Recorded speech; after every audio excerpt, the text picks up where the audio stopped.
هل عصيانك يمنعك من أن تكون داعيا إلى الله؟ لا، ادعو إلى الله فلعل الذي تدعوه يفعل. انت ما تفعلش، انما اشعت واحد انه يفعل. ما يمكن ربنا يعمل عمليه جبر لك اللي خليت واحد يفعل. الرجل الذي كان يطوف وقال، الرجل الثاني سمعه، قال اللهم انك تعلم اني عاصيك.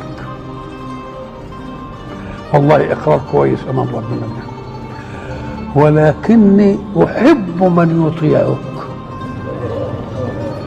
فاجعل حبي لمن اطاعك شفاعة لي في معصيتي.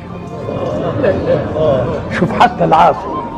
طيب الذي لا يصلي يعفى من ان يكون داعيا الى الله؟